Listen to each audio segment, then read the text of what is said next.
نورونو نن منګه داسې یو لکه یو ځای کې چې سخت باران وي او خټې وي او سړی د باندې وځي پیسو پورې تر نامه پورې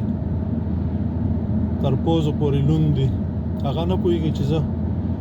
کوم ځای مه وچ دی کوم به لوند دی نن موږ تاسې داسې شوي یو ولې چې کیسه ډېره اوږده شوه موږ او تاسې باندې دا 15 کاله قتل عام پیل دی او دا 40 کاله خو عملي په هر نوم باندې وژل کېږو نن د ټولو نه اولین په علماء کرامو باندې او امامانو باندې او هغه کسانو باندې چې هغه د دین تبلیغ کوي د ټولو نه اولین په هغوی باندې فرض دا دی چې د خپلې علاقې د خپلې خاورې دې دپاره د امن خبره وکړي د یووالي خبره وکړي هغه علماء کرام چې هغه په نورو ځایونو کې دي په بله خاوره باندې پراته دي هغوی خو د وي هغوی ته هم په کار دي چې د هغوی ټولنه که د پښتنو وي هغوی ته د یووالي خبره وکړه او که نه په خپله خاوره باندې هغوی باندې داسې فرض دی لکه مونځ چې ورباندې فرض دی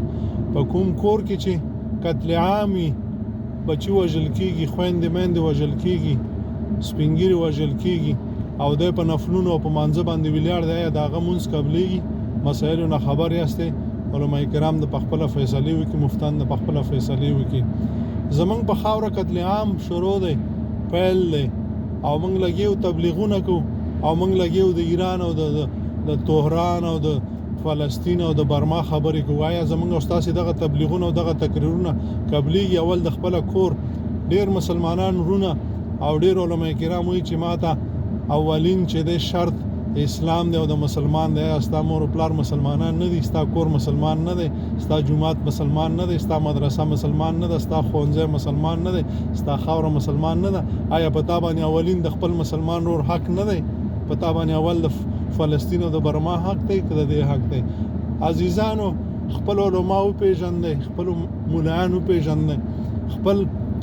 تبلیغیان وپېژنئ هغوی هغه دي چې تا دپاره ستا د کور ستا د خاورې اول خبره کوي او بیا مخکې ځي عزیزانو هیڅ وخت په خپلو جوماتونو کې پردي ملایان مه پرېږدئ چې په نورو ژبو باندې خبرې کوي هغه ملایان په خپلو جوماتونو کې وساتئ چې اول ستا د جومات اول ستا د کریا اول ستا د ولس خبره کوي ستا د خاورې خبره کوي او بیا وروسته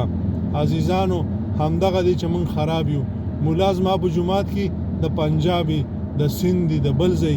مولا زما په جومات کې ماته د فلسطین او د برما خبرې کوي ماته د خپل ولس خبره نه کوي زما په ګاونډ کې سړی مړ شوی دغه خبره نه کوي زما په ګاونډ کې پسته کورنۍ وژل شوي د هغې خبره نه کوي ماته د برما خبره کوي په فلسطین کې 2 کسان ووژل شي دلته جومات په سر باندې راخیستی لیکن د ده په ګاونډ کې چې دی 15 کسان 9 کسان 8 کسان 15 کسان حلال شوي د هغې خبره نه کوي د هغې دعا ته نه ورځي عزیزانو همدا دی چې موږ خراب یو خپل ملایان مو وپېژنئ خپل ملایان مو په جوماتونو کې وساتئ اول خپل حق دی او خپل مو هغه دي چې د تاسو سره ستاسو په غم باندې ژاړي ستاسو په ښادۍ باندې تاسو سره خوشحالي ستا په ګاونډ باندې د تا سره ژاړي ستا په مړي باندې د تا سره ژاړي په فلسطین باندې نه په فلسطین باندې وروسته دی اول تا سره چې د خپل غوږ غم نه تا سره د خپلې پوزې غم نه تا سره د خپل او د لاس غم نه ته به د بل چا د سر څه غم وکړي داسې خندل دي د ځان پورې دا کارونه مه کوئ راځئ چې سره یو شو عزیزانو په یووالي کې مو ژوند دی د دنیا او د آخرت او یووالی موږ او تاسو لپاره د خدای پاک امر دی السلام علیکم ورحمت الله